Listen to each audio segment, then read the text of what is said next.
Assalamualaikum warahmatullahi wabarakatuh. Perkenalkan, nama saya Mardiana Napirah, SSI, MSI, dosen di jurusan Pendidikan Fisika, Fakultas Keguruan dan Ilmu Pendidikan, Universitas Halu Oleo. Video ini merupakan bagian dari pernyataan diri dosen dalam Unjuk Kerja Tridharma Perguruan Tinggi, PDD UKTPT, pada bidang pengajaran dalam rangka mengikuti proses sertifikasi dosen pada tahun 2026. Pada video ini, saya akan mendemonstrasikan proses pembelajaran pada salah satu mata kuliah yang saya ampu, yaitu Fisika Inti, sesuai dengan rencana pembelajaran semester atau RPS yang telah disusun. Proses pembelajaran yang ditampilkan merujuk pada salah satu pertemuan pada mata kuliah tersebut.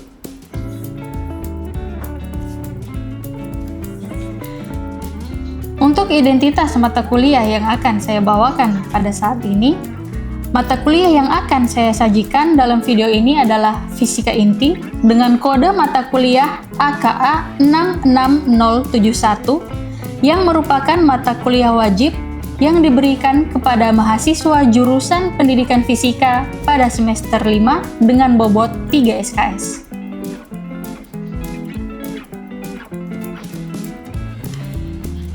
Deskripsi mata kuliah. Secara umum, mata kuliah Fisika Inti mempelajari tentang struktur dan sifat inti atom, radioaktivitas alam dan juga radioaktivitas buatan, energi ikat inti beserta komponen perhitungannya, serta mekanisme peluruhan.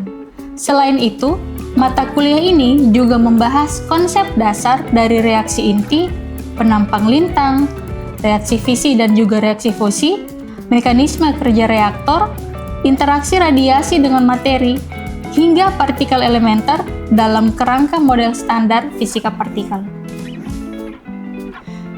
Melalui mata kuliah ini, mahasiswa diharapkan mampu membangun pemahaman konseptual yang kuat sebagai dasar untuk menganalisis berbagai fenomena fisika inti serta penerapannya dalam perkembangan ilmu pengetahuan dan teknologi.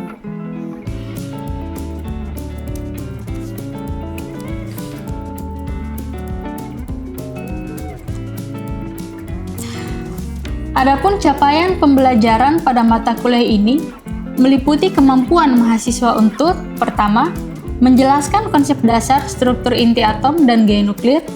Yang kedua, menganalisis fenomena peluruhan radioaktif dan juga reaksi nuklir.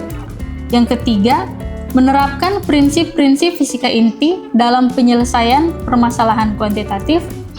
Yang keempat, mengevaluasi penerapan konsep fisika inti dalam berbagai bidang. Serta yang kelima, menyajikan hasil kajian fisika inti dalam bentuk laporan maupun presentasi ilmiah secara komunikatif dan bertanggung jawab.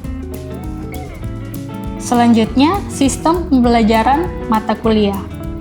Secara umum, pembelajaran pada mata kuliah Fisika Inti dilaksanakan melalui perkuliahan tatap muka yang dipadukan dengan diskusi, tanya jawab, discovery learning, drill method, studi kasus, presentasi, serta penugasan terstruktur yang disesuaikan dengan karakteristik materi pada setiap pertemuan. Dengan pendekatan tersebut, mahasiswa tidak hanya memperoleh pemahaman konseptual, tetapi juga dilatih untuk berpikir kritis, aktif berdiskusi, memecahkan masalah, serta mengkomunikasikan hasil belajarnya secara ilmiah.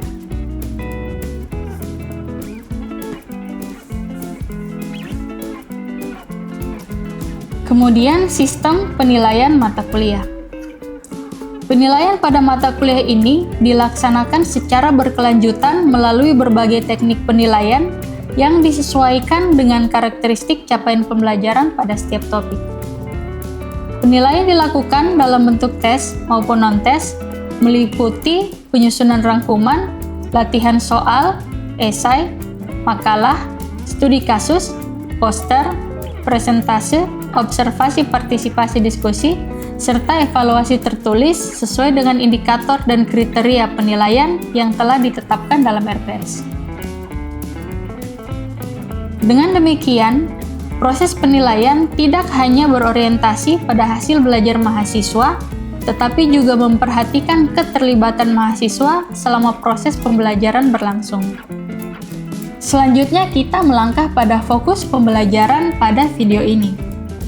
Pada video pembelajaran ini, saya akan mendemonstrasikan pembelajaran pada sub CPMK pertama, yaitu agar mahasiswa mampu menguraikan konsep struktur inti atom dan sifat-sifat statisnya. Materi yang akan dipelajari meliputi komponen penyusun inti atom, nomor atom, nomor massa, isotop, isoton, dan isobar, sebagai dasar untuk memahami sifat-sifat inti atom pada pembelajaran selanjutnya. Pada pembelajaran ini digunakan metode ceramah interaktif, diskusi, dan juga tanya jawab. Sedangkan penilaian dilakukan melalui partisipasi mahasiswa dalam diskusi serta penugasan yang diberikan pada akhir pembelajaran sesuai dengan indikator yang telah ditetapkan pada RPS.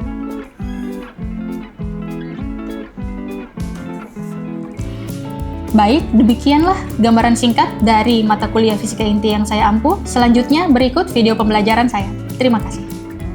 Bismillahirrahmanirrahim. Assalamualaikum warahmatullahi wabarakatuh. Waalaikumsalam warahmatullahi wabarakatuh. Selamat pagi semuanya. Pagi, Bu. Bagaimana kabarnya hari ini? Baik. Alhamdulillah. Nah, jadi pada hari ini kita akan lanjut mempelajari mata kuliah Fisika Inti. Ini semuanya sudah hadir ya? Oke, tapi sebelum kita mulai, ada baiknya kita berdoa dulu ya, supaya materi yang dipelajari hari ini bisa kita terima dengan baik. Ya, silakan berdoa dimulai.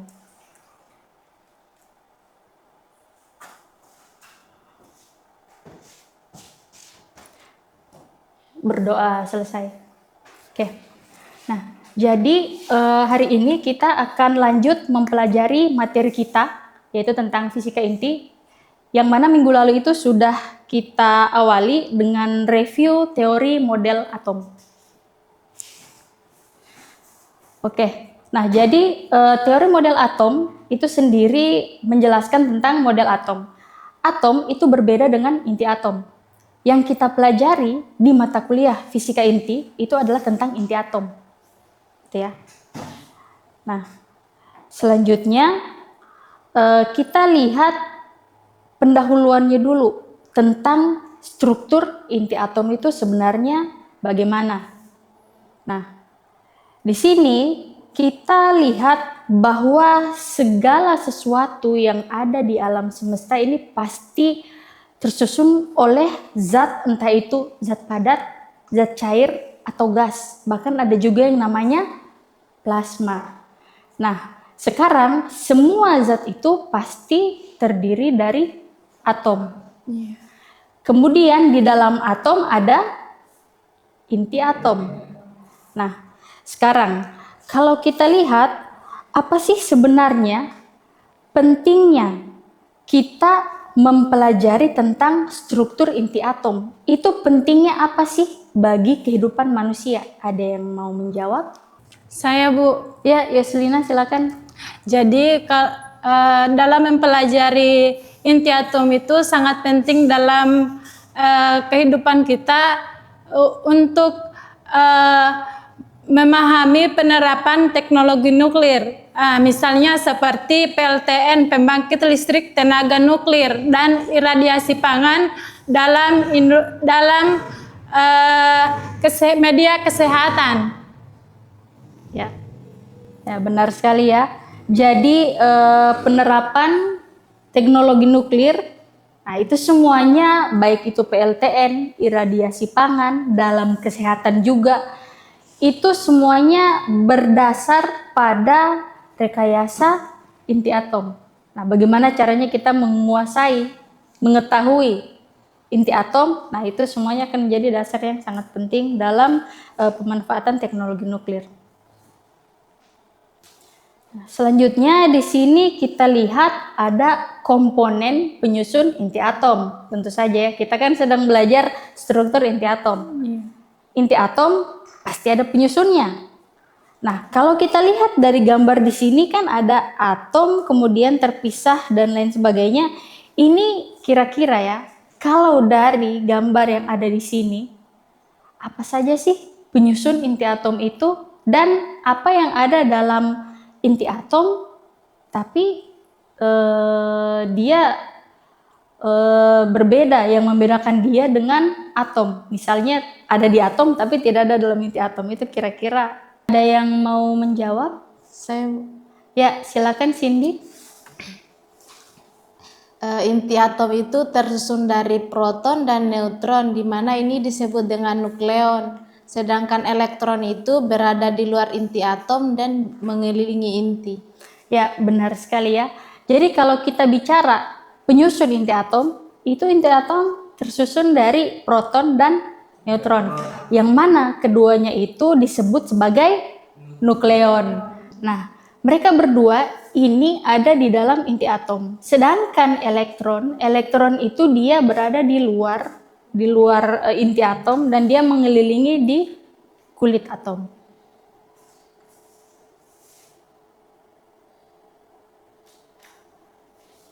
Oke. Selanjutnya kita pindah ke bagian nomor atom dan nomor massa. Nah, jadi nuklida, inti atom itu kita sebut sebagai nuklida ya. Nuklida itu dia punya cara penulisannya, dia ada notasinya. Cara penulisannya seperti ini ya, ada X sebagai lambang unsur, kemudian di atas ada A itu menunjukkan nomor massa dan di bawah ada Z yang menunjukkan nomor atom. Nah, inti atom atau si nuklida ini dia terdiri dari proton dan neutron, yang mana mereka itu pastikan punya jumlahnya ya. Sekian proton, sekian neutron. Nah, si Z yang ada di bawah ini, yang ini ya, Z ini dia menyatakan nomor atom. Nomor atom itu ditentukan oleh jumlah proton. Sedangkan A ini adalah nomor massa. Nomor massa itu ditentukan oleh jumlah apa dan apa? Nah, proton dan neutronnya benar sekali. Sedangkan neutron number atau N itu dia secara umum tidak ditulis dalam notasi. Walaupun ada beberapa sumber referensi yang menuliskannya. Tapi dia ya tidak ditulis biasanya ya. Dari mana kita tahu jumlah neutronnya? Itu kita tahu dari A dikurang dengan Z.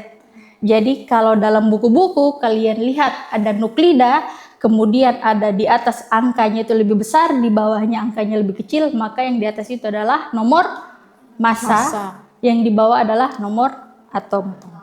Oke.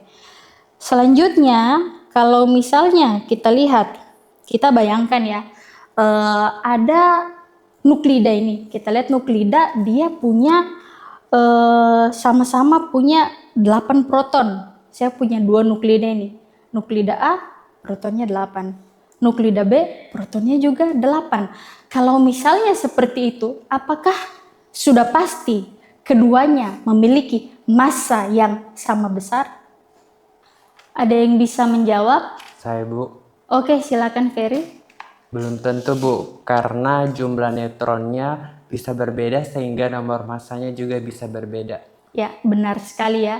Jadi, meskipun mereka sama-sama punya 8 proton, tapi kalau misalnya neutronnya beda, kan otomatis nomor massanya akan beda, sehingga berefek pada massanya juga yang akan berbeda ya. Oke, nah selanjutnya kita lihat ini lagi. Kalau misalnya ada 2 buah nuklida, ya, 2 buah nuklida itu dia memiliki nomor atom yang berbeda. Nah, itu apakah mungkin dia punya nomor massa yang sama? Misalnya, ada 2 buah nuklida punya nomor atom yang berbeda, tapi nomor massanya sama. Itu mungkin seperti itu tidak? Ada yang bisa menjawab?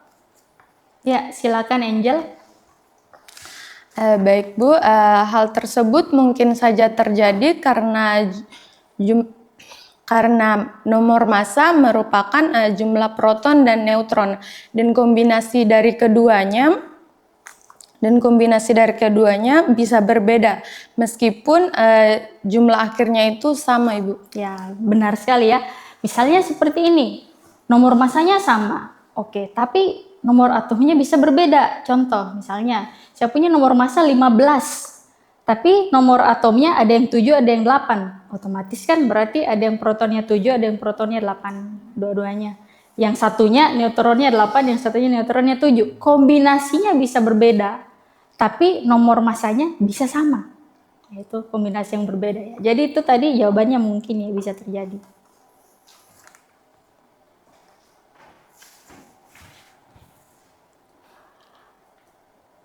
Oke, selanjutnya kita melangkah ke bagian isotop, isoton, dan juga isobar. Nah, ini istilah yang sebenarnya sangat terkenal ya, utamanya isotop. Itu pasti kalian sering dengar, tapi kalau untuk isoton dan isobar ya bisa jadi mungkin masih cukup asing bagi kalian. Nah, sekarang kita lihat apa sih istilah isotop, isoton, dan isobar ini.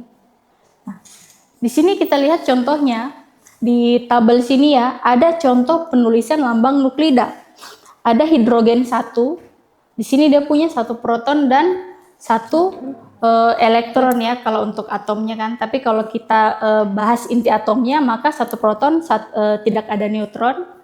Kemudian oksigen 16, itu dia punya 8 proton dan 8 neutron. Lalu besi 56, itu punya 26 proton dan 30 neutron. Sedangkan uranium 238 punya 92 proton dan 146 neutron. Nah, sekarang kita lihat isotop, isoton, dan isobar.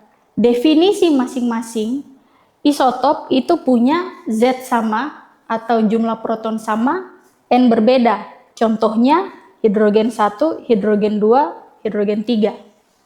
Isoton, neutronnya sama, Z-nya berbeda. Contohnya tritium, hidrogen 3 ya, dan helium 4. Kemudian isobar, A-nya sama, nomor massanya sama. Berarti ini angka yang di atasnya sama semua. Contohnya hidrogen 3, helium 3. Nah, seperti itu ya.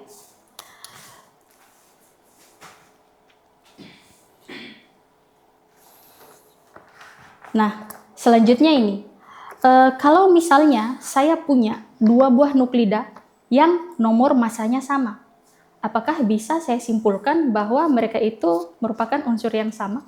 Ada yang bisa menjawab? Saya, Bu. Oke, silakan Meli.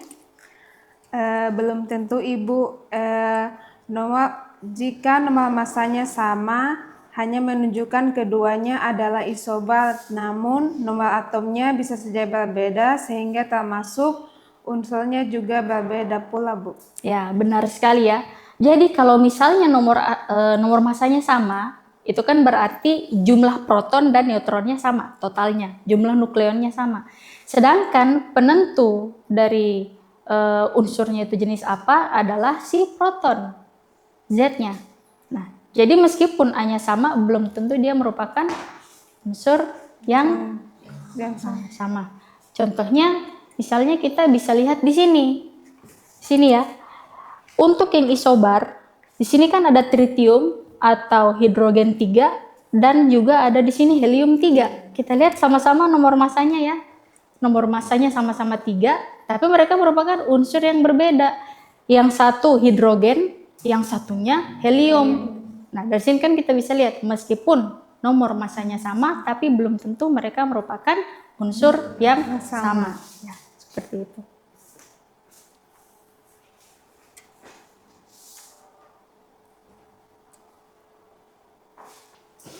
Oke, jadi seperti itu ya. Untuk hari ini kita sudah melihat ada struktur inti atom, kemudian bagaimana sebenarnya atom itu berbeda dengan inti atom, kemudian apa saja penyusun inti atom, dan bagaimana sifat-sifat dari penyusun inti atom itu ya. Nah, sekarang apakah ada yang mau ditanyakan? Izin bertanya Ibu. Silakan Zaldin dulu ya. Baik.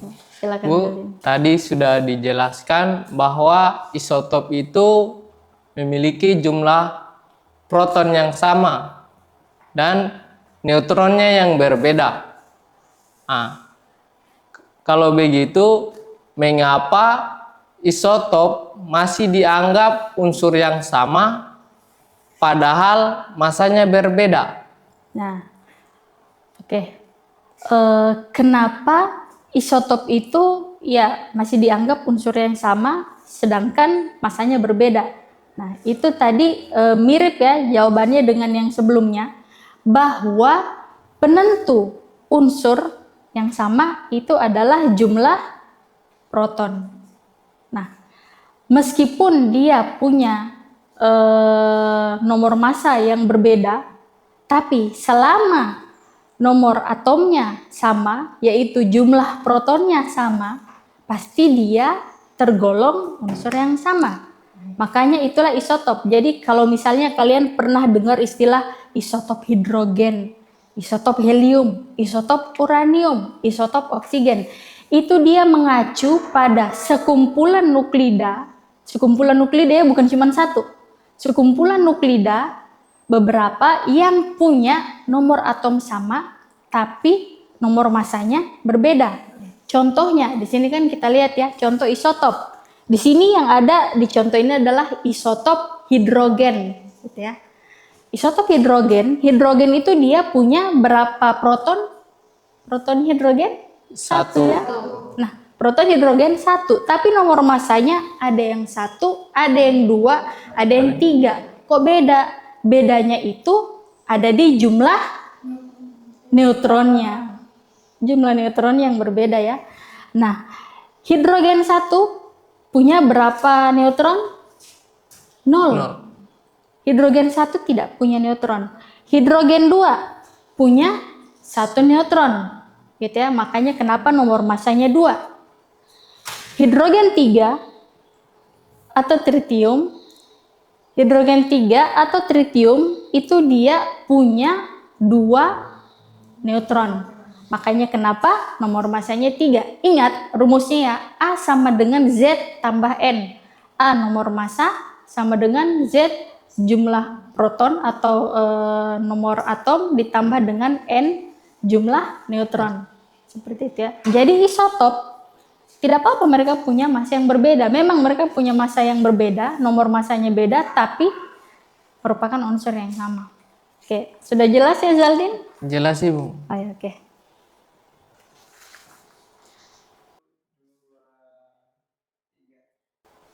Apakah ada lagi yang mau bertanya? Saya Bu. Oh ya, silakan Israwati. Jadi pertanyaannya itu Bu, apakah satu nuklida itu dapat sekaligus menjadi isotop, isoton, dan isobar? Oke. Apakah satu nuklida bisa sekaligus menjadi isotop, isoton, dan isobar? Jawabannya adalah bisa, tapi tidak terhadap nuklida yang sama. Maksudnya seperti apa? Nah, seperti ini. Kebetulan contohnya masih ada di sini ya. Kita lihat di sini, adakah nuklida yang muncul di ketiga kelompok ini? Ada ya? Ada. Siapa? Helium. Tritium ya. Tritium.